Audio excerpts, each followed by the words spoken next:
All right. Hello and welcome to Landing Page Secrets, how to double your leads as a service-based business presentation that we specifically put together for small businesses.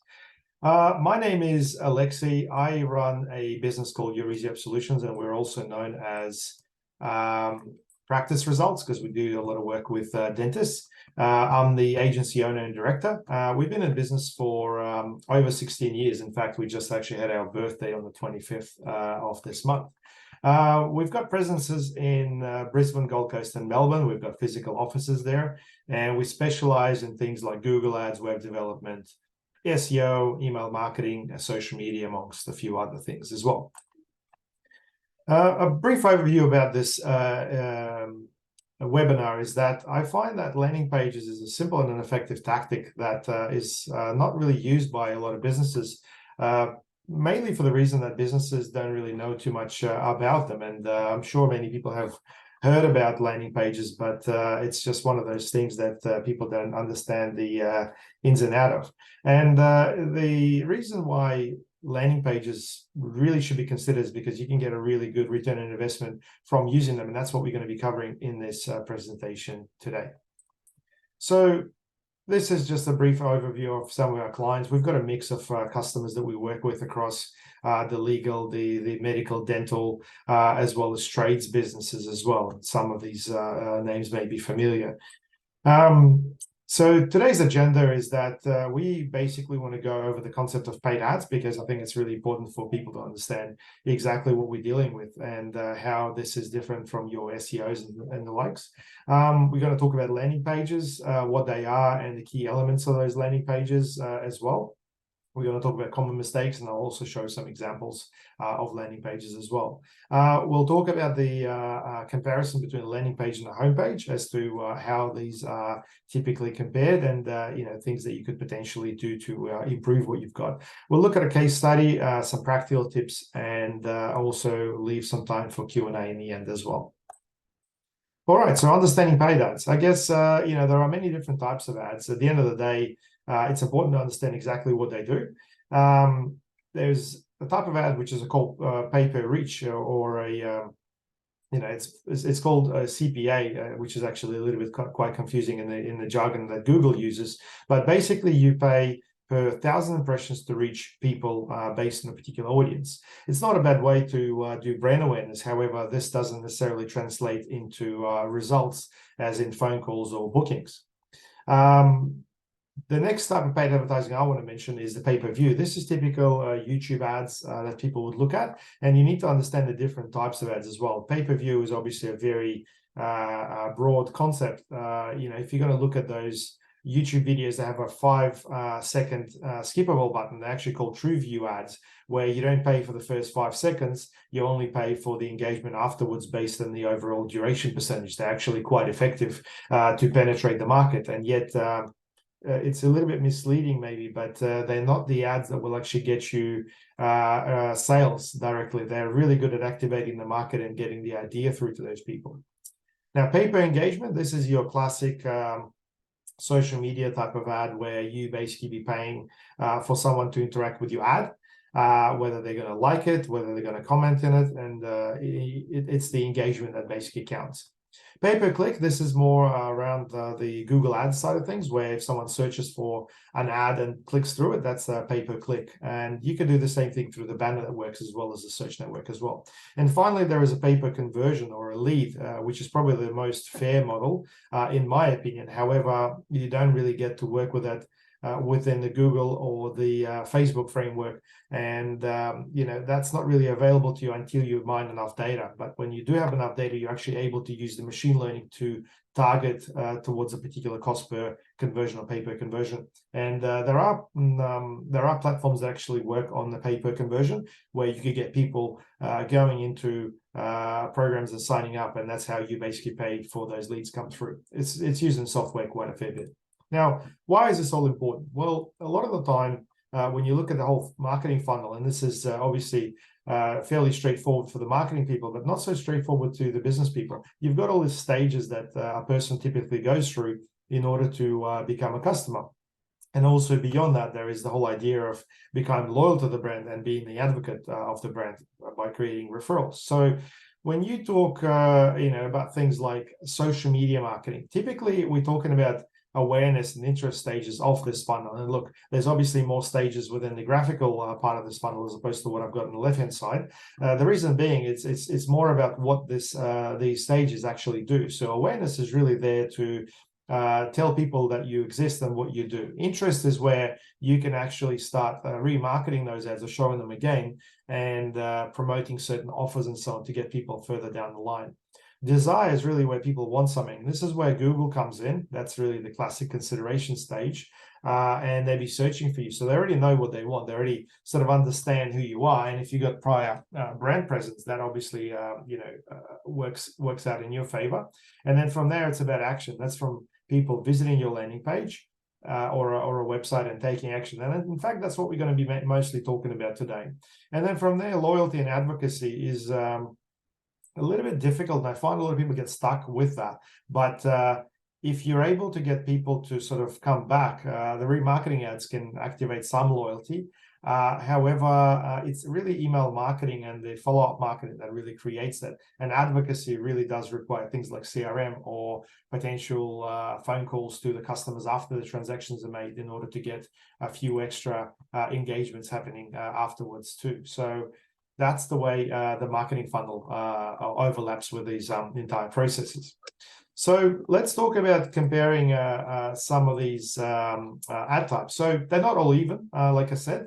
You have to understand that each type of stage of the funnel will have their own ins and outs. And for this particular reason, it's not really fair to compare, Google ads to social media ads. Overall, you're really talking about things like customer journey. So it's about understanding where the person's starting and where they're ending up, and overall the intent as well. If you're looking for a quick win, Google Ads seems to be the better option, which actually allows you to easily tap into people searching. However, it's not that simple. It's not going to be a simple single interaction that's going to get that inquiry coming through or that phone call. And yeah, you have to understand that there are different goals associated with the entire funnel. So if I just sort of revisit that one more time, if you really want to massage the entire funnel, you do need different traffic sources. And the whole landing page really does support the entire process from the perspective of the moment they visit your landing page, you're actually able to kick off things like remarketing and a few other types of campaigns as well.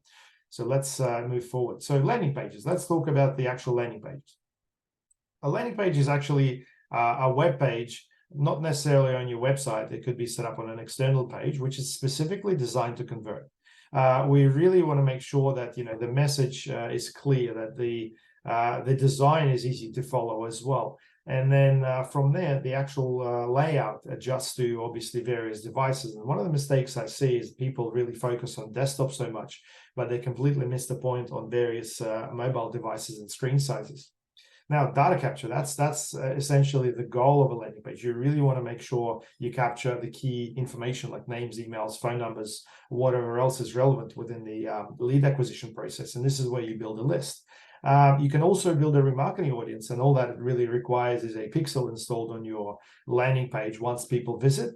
And from there, you could basically do full tracking. So you can find out exactly where people came from, exactly how many times they interacted with the page. And Google Analytics is probably your best friend there if you're wanting to track across a number of platforms. However, if you obviously run only social media or Google Ads campaigns, you should have sufficient tracking in there to find out, the number of interactions required to get a particular inquiry or a booking. So the key elements of a landing page are things like, you have to make sure that you've got some brand consistency happening. And look, as much as I don't like talking about brand because I think it's a little bit overrated as a concept for small businesses, it's really the logo consistency, the colors and so on.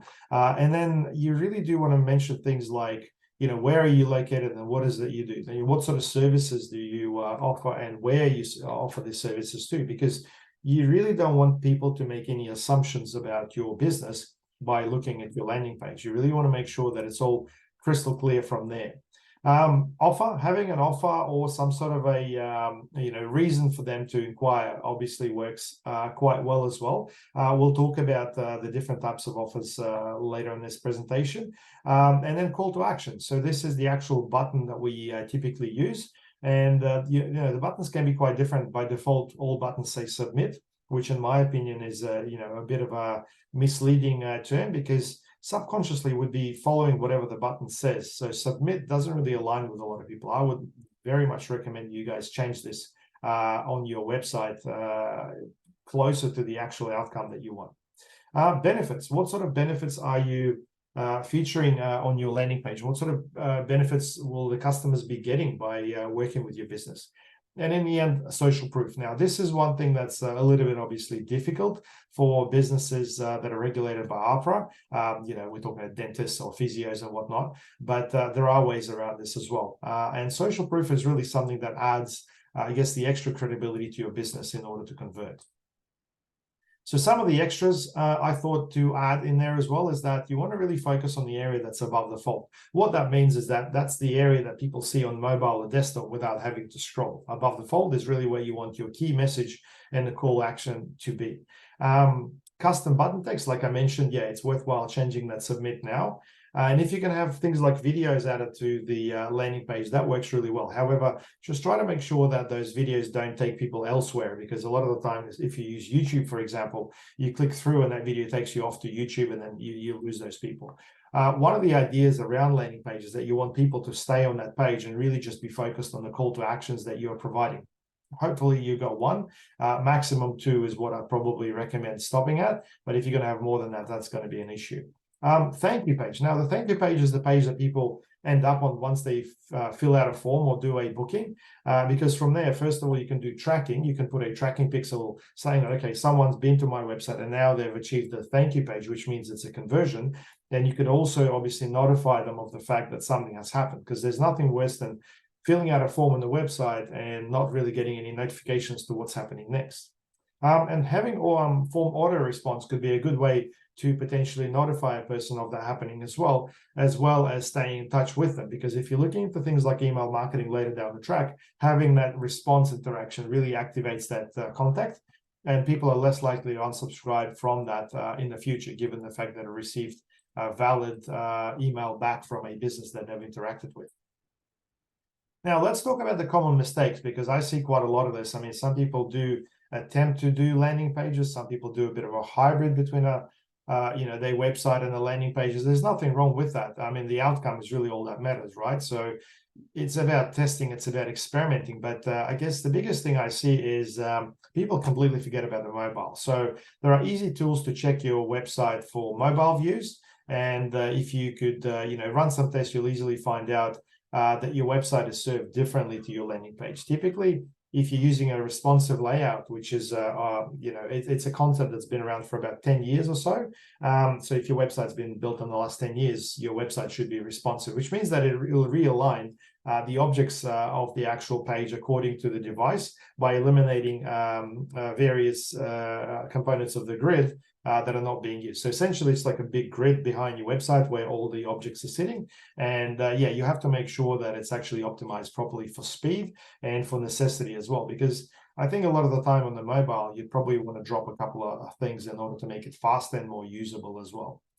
I find that a lot of people overcomplicate their page copy as well. They put way too many things in there that are not potentially necessary, or put things in there that are a little bit distracting as well. Like, you really just want to focus on the one service that you focus on, or the one business. And if you've got various avenues, I recommend doing other pages for that, or other landing pages in our case as well. Multiple call to actions. Now, this is an interesting one. Typically, if we are talking about, let's say, a trades business or a dental practice or something, there typically should only be two call to actions. One is the phone number, and you can track everything that happens with the phone number. Google has got complete phone tracking on the numbers that are being shown on the website, and on the mobiles to push the call. And then the second call to action should really be, filling out a form or making a booking, and you can track that as well. That's the whole idea. Now, the moment you're going to add a secondary phone number, that phone tracking goes out of the window, because you can only do one. By default, I mean, hypothetically speaking, you could do multiple, but it becomes very, very complicated. And then if you've got things like newsletter pop-ups and so on, they are the gaps in the landing page where you may be losing people because they purely aren't focused anymore. I find that, you know, a lot of the time there are no images. People just have a long, boring copy that's just, you know, too difficult to consume. And let's be honest, a lot of people don't read. They'd rather look at an image. And once they see the image, you know, that'll make more sense to them as well. So if you use images wherever you can in order to get the point across. Long forms.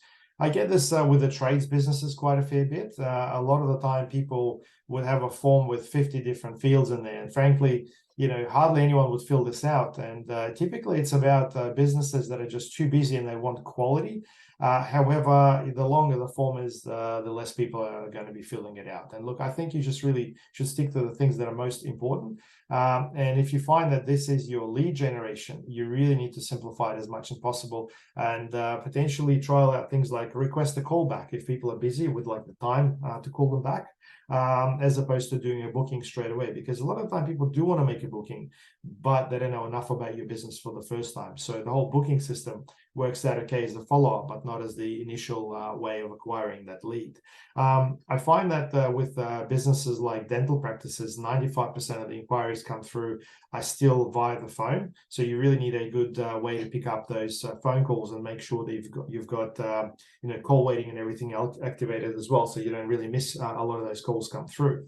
And I guess, yeah, the last thing in terms of common mistakes I want to mention here is the speed. Now, the speed of your website or landing page will determine how much you pay per click. It's actually quite significant. And if you're going to be doing SEO on your website in the future as well, it is one of those factors that will impact how you rank as well. And look, it's all relative. It's all in comparison to the people that you're up against.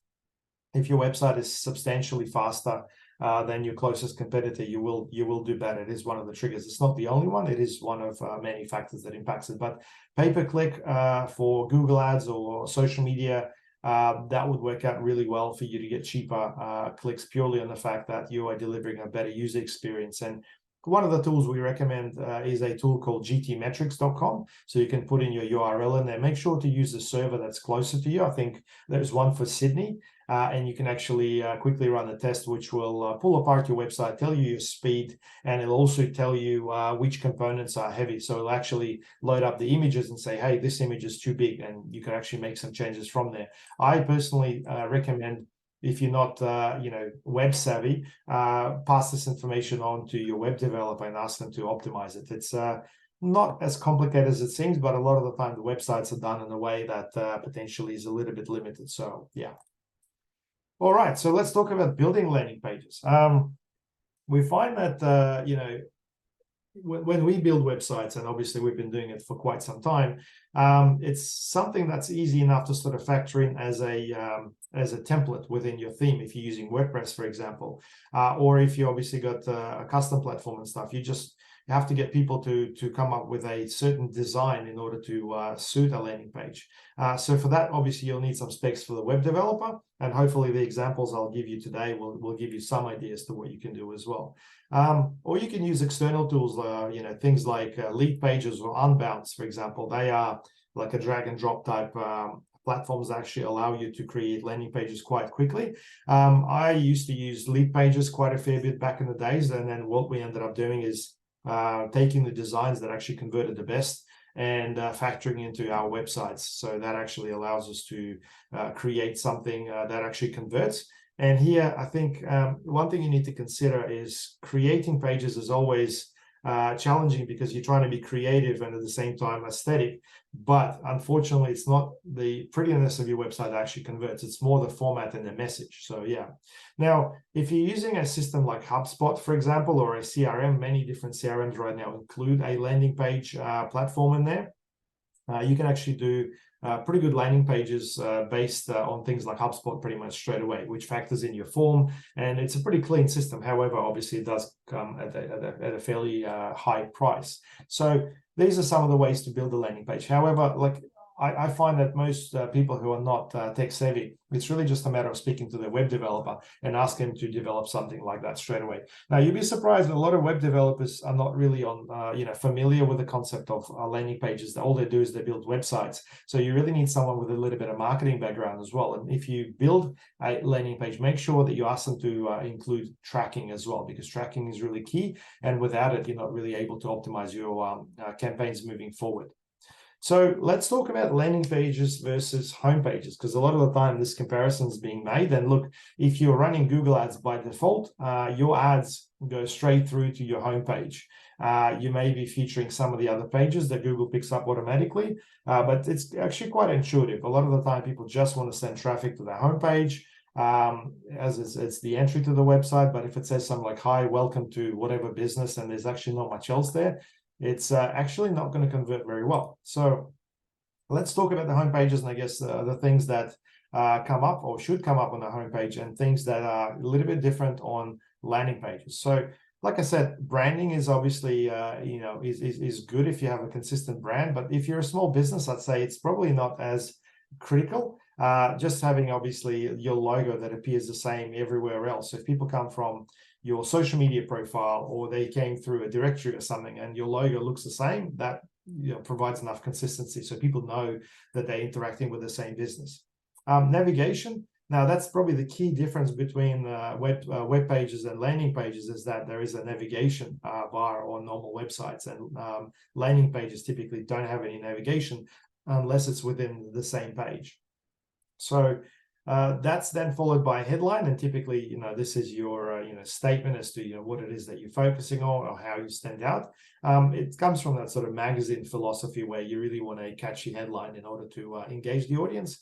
Then a call to action. What do people do once they read that headline? And then it gets followed by business content or service content. Who you are, where you are, and the sort of services that you do.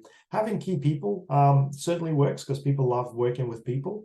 And then I guess from there, contact information becomes critical as well, especially if you have physical premises and you do want people to come and visit you as well. Now, if you look at landing pages, from there, like I said, you're eliminating navigation. You're changing your headline more to an offer, so you've got a little bit more of a trigger there.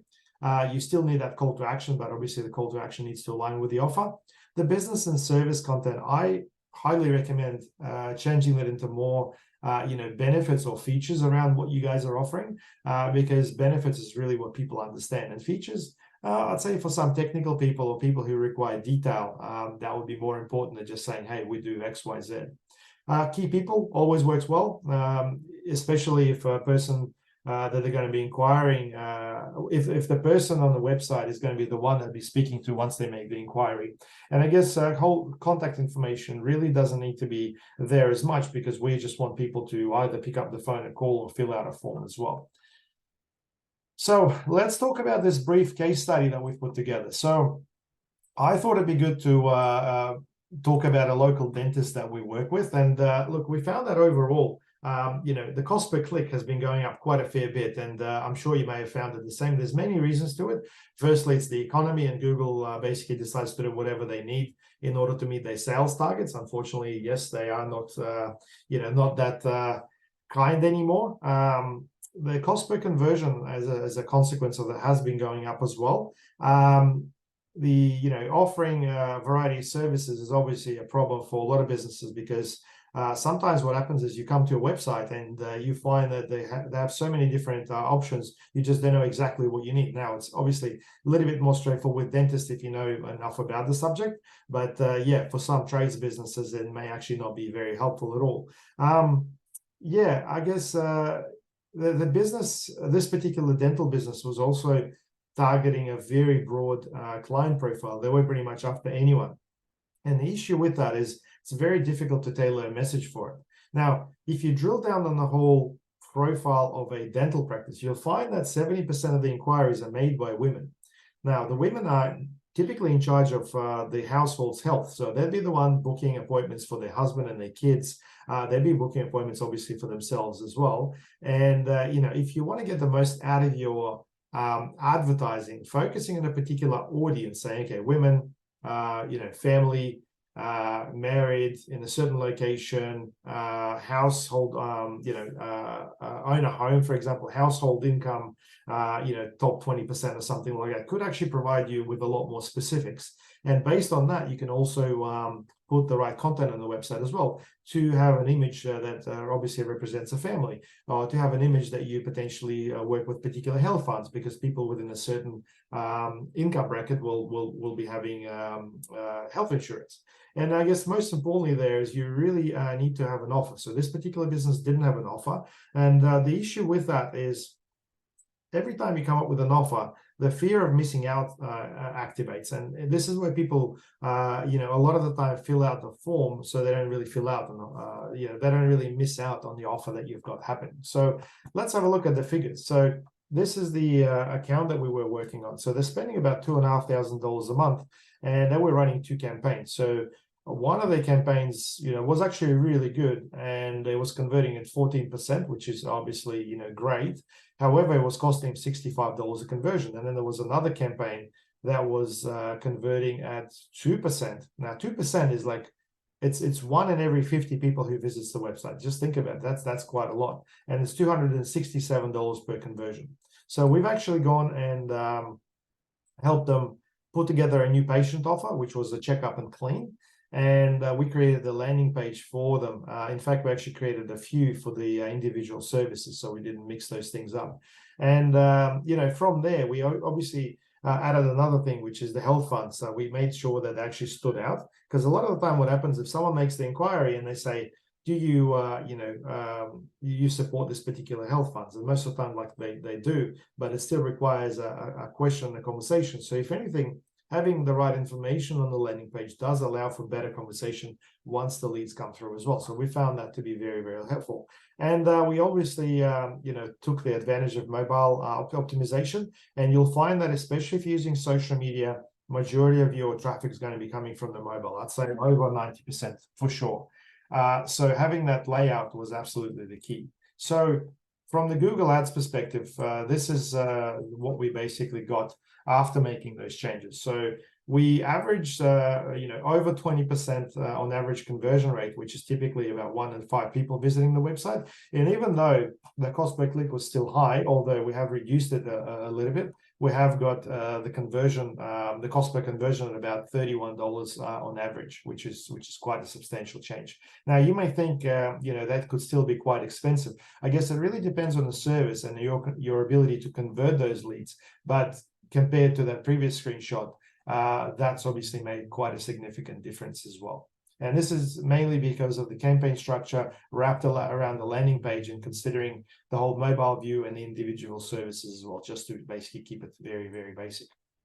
So what do our landing pages look like? Well, I thought I'd basically give you an example of one of our clients as well. This is another dental practice, and we work with them quite a fair bit. And we'll sort of follow this formula. So we want to make sure that the logo is fairly clean. The landing page tells you exactly where this business is, dental clinic logo. There's a phone number that people will call straight away, address, because people always obviously will also ask you, where are you as well? We just want to eliminate all those questions altogether. We want to give it to them. And then from there, there's this section which we call the hero section, which talks about their positioning in the market, which is affordable family dental clinic, convenient location with free parking. Now, free parking could be, a very significant selling point, especially if you're in a busy CBD type area. And then from there, we basically addressed all the questions that people would typically ask. And look, we acquire this information by having a consultation with the client and help them sort of put this together. So this isn't like, basic, straightforward stuff. This is actually quite tailored. No referrals needed. Children's bulk billing, 10 years experience, and emergency services available, because a lot of the time for this particular practice, they do get quite a few calls as well. Now, obviously, got to be strategic from the appointment perspective as well to leave enough gaps for emergency. But look, that's another topic altogether. And it's $159 special offer for new patients, limited time only. Book an appointment today. So as you can see, our button here says inquire now. Now, why we've got that is if you click that, that typically takes you to the bottom of the page where there is a form, and it actually allows for a person to put in their name, email, phone number, and their query. Because a lot of the time people aren't really ready to book for anything. They just want to ask a question. And, inquire now enables us to basically keep the conversation fairly broad as well. Now, also, we've got the health funds that they support there, which obviously covers that part. And as you can see there, we've got the Google ratings plugin happening as well. Now that's another thing that we'll talk about shortly, but basically you're not allowed to have testimonials on your website. However, there's nothing that you can really do much about your Google rating, and this particular plugin actually draws reviews from your profile as well. Now, on the right hand side here, you've got the mobile view of that same website, and this is what people will see on their mobile without having to scroll or do anything. So as you can see, all the key points are shown right above the fold, and from there all that key information is right there. And as you can see, a lot of the components are eliminated as well in order to suit that profile. So we really want to make sure it's easy, it's clean, and it's really straightforward as well. And both the Google ads and the social media ads convert really, really well on this offer. And then we've obviously done a few extra things as well, like remarketing, to make sure that that message is pushed across as well. So let's talk about some practical tips. I guess, you know, a lot of people get stuck with that sort of hero section. They're like, well, you know, what you're showing me here is pretty cool, pretty good, but you know, we sort of struggle to identify our positioning. Now, we've put together this thing called the Aqua Principle, and you can Google this up, it's on our website. It's a very simple concept that sort of covers the 4 key areas of what the customers typically want from you. Now, it's based on things like availability, how soon can you do a service? Convenience, how convenient is your service? Things like free parking, for example. Utility, those health funds, or if you're basically you know, a member of any association that's going to create more credibility. And lastly, affordability. So we want to make sure that the business positions itself is affordable. Now, affordable doesn't mean cheap. Affordable is about using those health funds. Affordable is about taking various payment terms and also doing you know, payment plans, if you like. But it doesn't necessarily mean cheap. Now, the reason why this Aqua Principle is specifically in that order, the availability, convenience, utility, and affordability, is because this is how you really want to conduct your sales conversation as well. Because if people don't know anything about your business, the first thing they're going to ask you is, how much do you charge?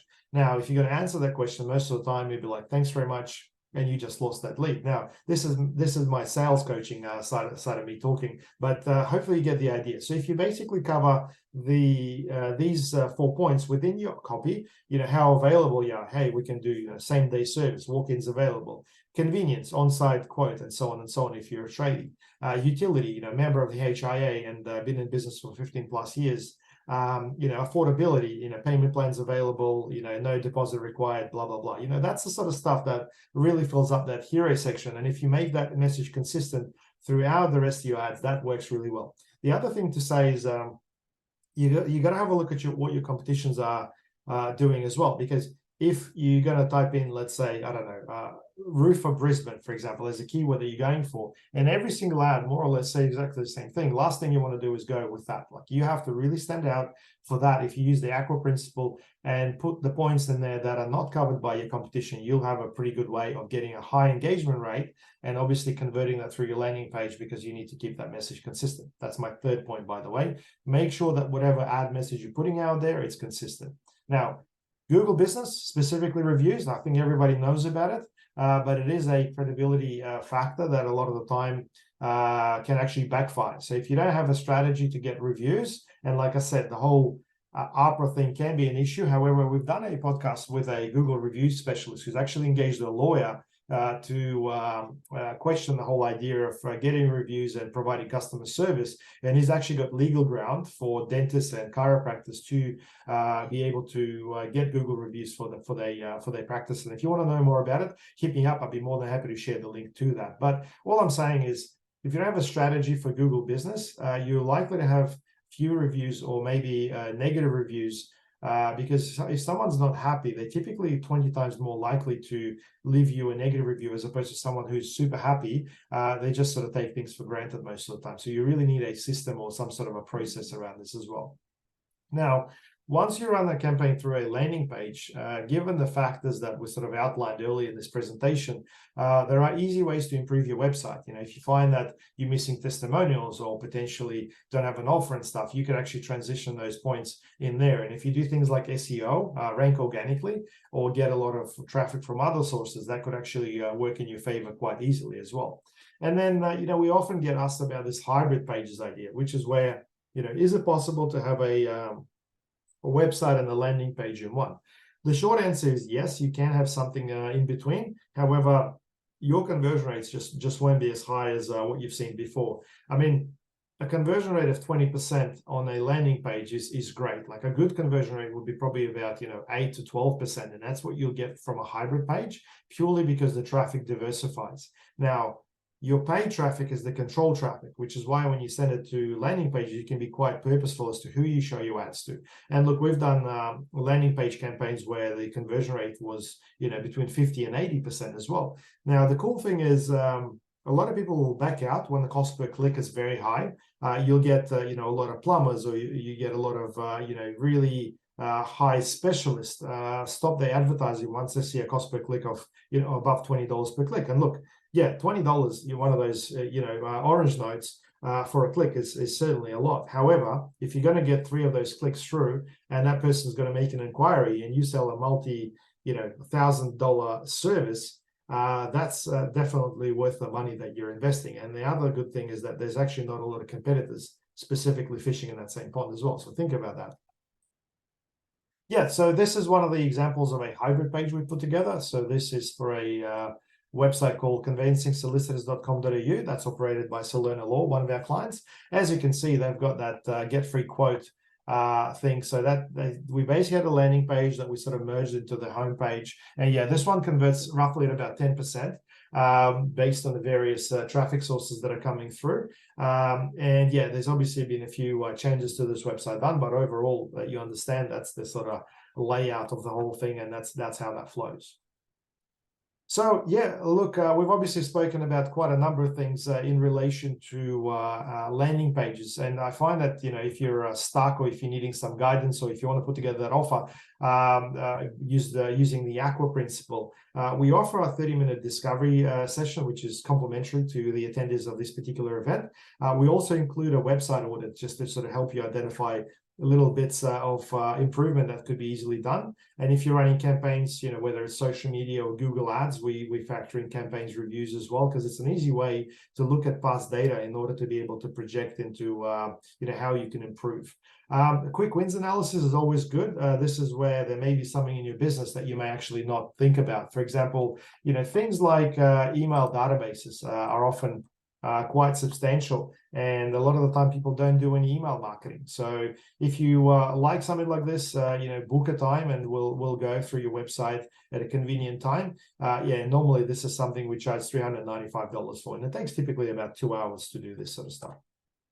So questions and answers. We had some questions sent to us, so I thought to make things a little bit easier so we could basically cover a whole range of topics. And yeah, this way, because we're obviously running this workshop on the focus view, so you guys can't see any of the attendees, I really just wanted to focus on the presentation, get the most out of it. These are the questions that we received so far. So the first one was how to reduce cost per click. Now, the cost per click based on the platform, and let's talk about Google Ads here, for example, is all really based on a bunch of factors. First of all, it's the relevance. Your ad, your